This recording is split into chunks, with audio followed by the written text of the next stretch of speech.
Hey everybody, welcome back to another video. Today we are looking at the worst ships in Star Wars. And I should say this list includes both canon and legends. So, and specifically on one of them, that some can be based on canon rather than legends. While some of them are and actually two. Okay, so today we are looking at the worst ships of the Empire, the Republic, the Rebels, the Sith, the New the Resistance, and the First Order. So let's get to it. So first off, we've got the Praetor Mark II. By the way, all this information comes from Wikipedia. Good Star Wars information source site. Okay, so the Praetor is a superstar destroyer or battle cruiser, same diff, that was 4,800 to 8,000, about 8,000 meters. It was equipped with quad heavy turbo laser batteries, 60 of them, twin medium turbo laser batteries, 40 of them, twin long range ion cannon batteries, 10 of them, twin ion cannons, 30 of them, and 10 heavy tractor beam emitters. The reason I say that this ship is bad, and it was kind of hard to choose between this and the Imperial II, it has no purpose-built anti-starfighter weapons. It's an anti-capital ship, but it should be able to defend itself. You're going to kind of see a theme like this throughout. So, while I do admire the look of this ship, I think Fractal Sponge made it. Don't quote me on that. But this thing, it sucked in the role of point defense. Like, it needed an entire fleet. Like, just one ship. I mean, one ship had to have an entire fleet to protect it from starfighters. And then, and a crew of over 100,000. You see the problem here, people? Okay, so I'm just checking something because I need to know. Sources. Notes and references. Okay, well, never mind. Okay, so get out of here, Amazon. Okay, so now we're on to the Maelstrom. The Maelstrom, not that well known. Kind of hard to guess, but guessing on the crew and the weapons packages, I would say it's about roughly the size of a Venator, between a Venator and Imperial II. So, because it doesn't give you an exact thing. So this ship was part of the Galactic Republic. So, and I don't mean the old Republic, I mean Galactic Republic, like you see in the original trilogy. So, we don't know the length, so I'm guessing it's got a crew of 45,000. It's got it has 20 heavy turbo laser batteries, 10 battleship ion cannon batteries, 20 medium ion cannon batteries, or 20 medium ion cannons, 30 proton torpedo launchers, and 10 quad assault concussion missile launcher batteries, and 20 medium tractor beam emitters, and 10 heavy tractor beam emitters. Again, you see a problem here.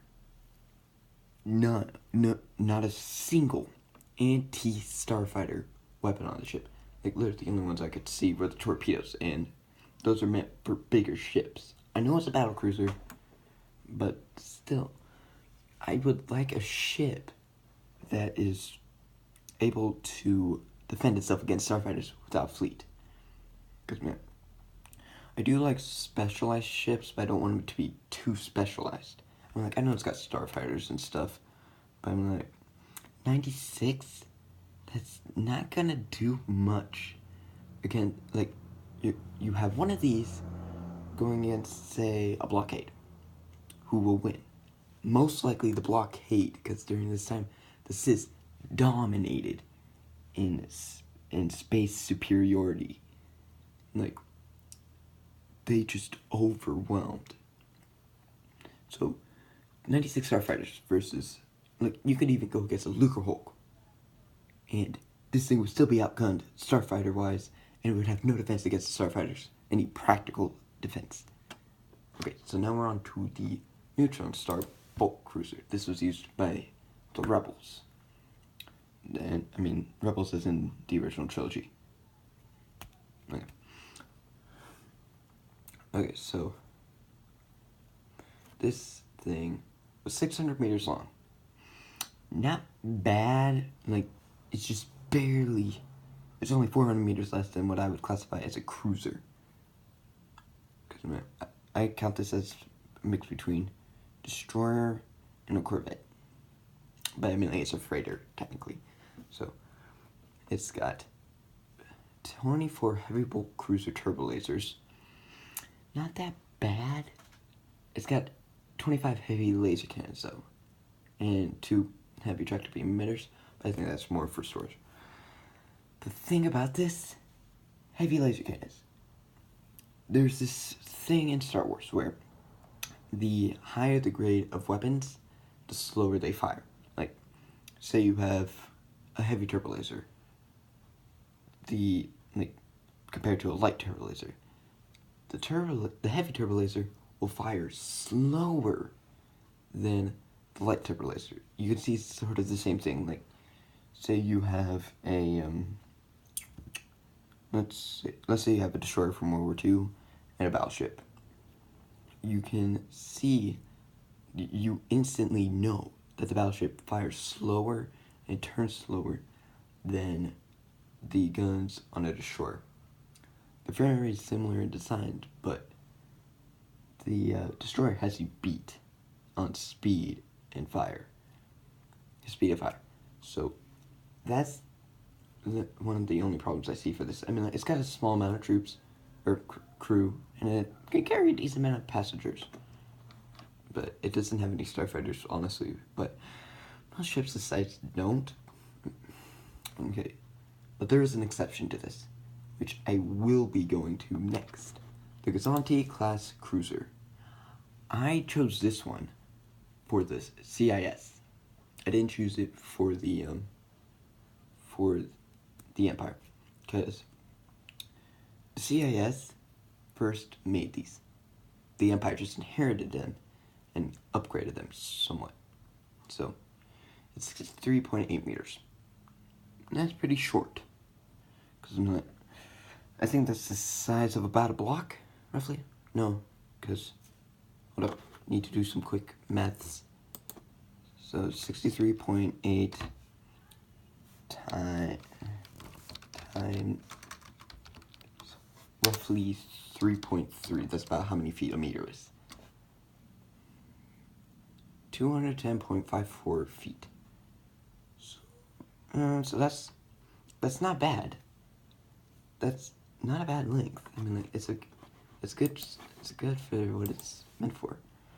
But the flaw I see in this, only 2 laser cannons. One of them is a dorsal twin laser cannon, which is pretty good because I mean, it could rapid fire, and it's got, I mean, it's just pretty good. But then it has a ventral heavy laser cannon. The ventral laser cannon is heavy, so any ship under the Gazanti, like a starfighter, could potentially just go under the Gazanti and just annihilate it from underneath, because the heavy laser cannon, like I said before, shoots really, really slow. Because when, like, sure, it's faster than a light turbo laser, but that's because the turbo laser is built for fighting capital ships and stuff like that. But a heavy laser cannon needs to be built to fight starfighters. I just don't see it. But I'm like, it does have some help with it. It has some it can carry starfighters, which could help screen against others. Now the Cis, they had good starfighters. They had relatively good starfighters, and I mean, like, you could store like 4 droid tri-fighters under there. Not bad. So, seeing how they're seeing how they're able to carry decent quality starfighters, especially the droid Tri-Fighter, which is an amazing ship. I could see this being useful in the time of the Republic, because like Stormtrooper squads. Like this thing could probably be piloted by a couple droids, like a couple droids, maybe a commander. So not bad.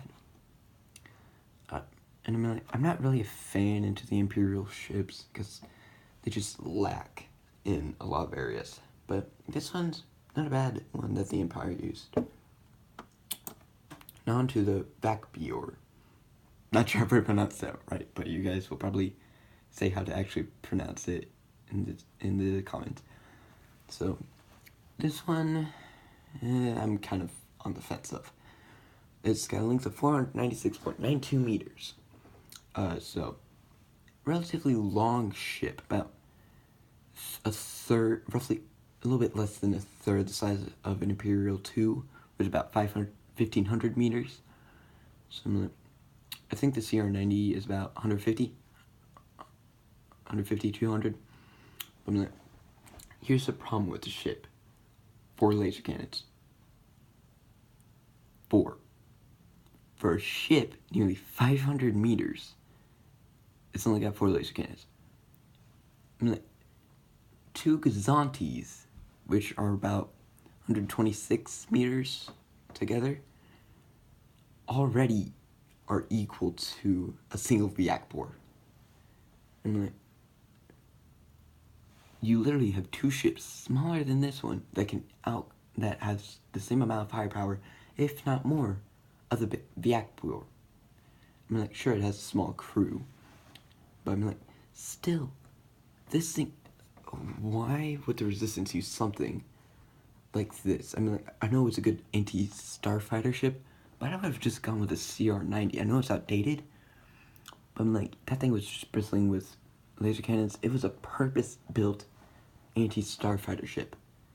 This thing, I don't know why the Resistance would use this. They had the backing of the New Republic, which, according to Legends, Star Wars Legends, they had really, really good ships. Probably my favorite from that era is the Nebula, because the Nebula is beast. So, and on to the last and final ship, the Mandalorian 4. If you guys watch Edgar Slatter, you probably know why I chose this one. But if not, I will go over it with you. The Mandator 4, the worst Mandator ship ever built. And this, okay, so the freaking, okay, so you had the Mandator 1 and 2, which were Old Republic to Galactic Republic era ships. Not bad ships. They were decent. But, and then you have the Mandator 3 and the Bellator. Both same line, but different ships. They looked similar, but they weren't the exact same. Both weren't that bad. They fulfilled the Tarkin Doctrine well, but they were able to keep themselves alive without a fleet, because they had decent starfighter weapons, anti-starfighter weapons. Mandalorian 4, the line just literally crashes and burns.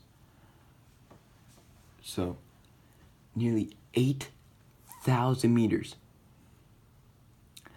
That is so freaking long. This thing's longer than my town that I live in. And it's only got 26 dorsal point defense anti-aircraft cannons. 26 dorsal. For those who don't know, dorsal means top. You've only got anti-starfighter weapons on the top of the ship. And we know that the First Order can create ships that are good against anti-starfighters. But we see in The Last Jedi a stinking X-Wing take out all 26 dorsal point defense anti-aircraft cannons. And I should say, these are towers. They're not just tiny little things like you see on the Gazanti. These are actual towers. And it actually takes them out. Either Kuat and Tralla engineering went downhill, or were starting to lose their good sense of shipbuilding, or the First Order just sucked at creating a dreadnought. And we've seen dreadnoughts built well within the Star Wars universe. I don't have any on mine, but still, this thing. Okay, so we've got over 200,000 crew on board, and just one bomber took out the entire ship. That's 200,000 plus people just wasted. Lives just wasted. I don't even know anymore. So we've gone through the list. Now we go on to the worst ships. So right. Okay, so we're going from worst to best here. So for best, we have the Gazanti. Like I said, during the Clone Wars, it was good for what it needed to do. It's not a bad ship if you go into that era. So I think it's a decent ship. Second place, we've got the Nebula. I know I was ranting about it, but for what it is and what it was good at, it's pretty good at what it needed to do for the Rebels. So that's why I say it's second best. And then third place, we have the Maelstrom. I could not find an image of it, like it says, but Maelstrom, it was okay for what it needed to do, because it would probably be supported by a fleet of Venators, which were okay at dealing with starfighters, but I just see it as battle cruisers. It's not that good, but it's not that bad. So I'm not really sure how I feel about that one. Fourth place, we have the Viakbior, and you can obviously see why. Like I said before, like at least 3 Gazantis would already outgun this thing. This thing sucked, but not as much as the 5th and 6th place ships. In 6th place, we got the good old Praetor Mark II. So, pretty self-explanatory with this one. So, the Empire just sucked at shipbuilding, so that's why I chose this one. It was just horrible.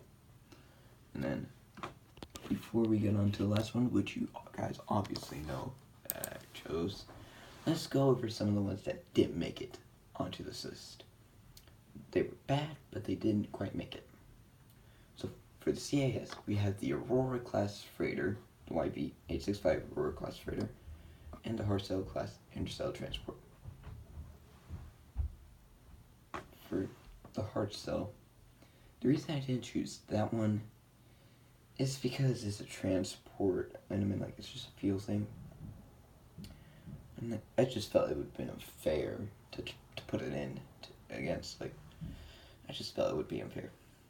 And the Aurora, it was just way better designed than Gazanti.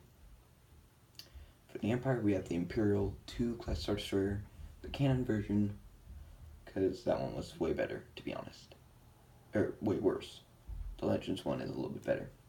We also have the Victory 2. The Victory 2 wasn't a bad ship necessarily. I mean, like, I probably would have got second or third place, but I mean, like, it just wasn't that well designed, as we see in the Imperial line. In the First Order, we've got the Lancer class frigate and the Resurgent. Resurgent, not enough point defense weapons, honestly, but I mean, like, I gave it the bone since it's more futuristic. And then the Lancer, I don't remember what the Lancer was, but both of those ships didn't nearly suck it enough as the Mandalorian for. And then on the Rebel Alliance, we have the Recusant class Commerce Guild Destroyer.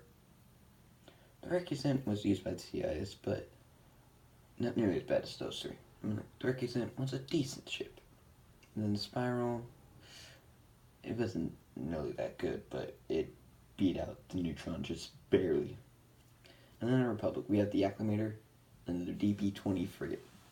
The Acclimator, I mean, like, it was just not meant to be a frontline ship, so I don't know why they used them at the Battle of Geonosis, the first Battle of Geonosis. And then I remember the DP-20, to be honest. And then the Resistance, the MC-85 Star Cruiser. Thing had 2 little guns for a 3,000 meter ships, 2 little guns. And then the Sphyrna class Corvette. I don't know how to pronounce it, but I'm like, it's that ship you see. Okay, so I think it's the first one to fall back and be destroyed during the chase in The Last Jedi. So I'm like, it was decent enough. It had a good amount of guns for its size. So yeah, and those are the ships that were bad but didn't make it onto this list. And now for the worst ship in Star Wars history.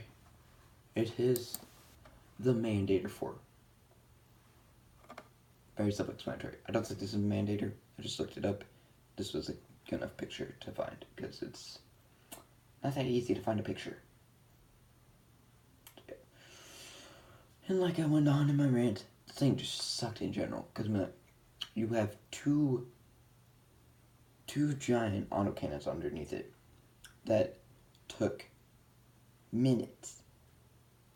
Long amount of time. Took 10-20 minutes to recharge. And you've only got 26 point defense cannons. On the dorsal side, there are big towers, and that sucked at shooting starfighters. Although I kind of blame that on the crew that manned them, but whatever. But you could literally destroy the ship from underneath, and you wouldn't have a problem besides maybe some starfighters. But yeah, that is why this ship sucked. Yep. I might go insane. I don't know. So yeah. So that's it, guys. And I just want to say this was a 2-week process. 2 weeks to make. So I hope you guys like the effort me and my cousin put into this, because he helped decide some of these ships. And so yeah. And I just want to point out this video was inspired by Eckhart Hart's Ladder. I'll link down to his channel below. He did one of these lists about a year or two ago about the worst ships in Star Wars for that time. So mine's a little bit different because I have a different style of how I like ships. But I think me and him actually chose the same ship that sucked.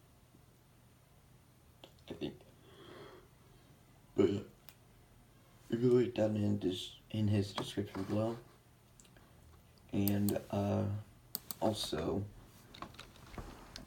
before I end the video, I want to shoot him giving a shout out to the Phantom. The Gambler Phantom. I haven't worked on it in a while, I know, but but I feel like you guys should check it out, because for what I've got, it's pretty good, because that's a lot, so I hope you guys like. And also, I want to point out a comment that I want to thank the person who submitted it. They have my thanks. So, actually, I use a different account for YouTube recording, so. Where is it?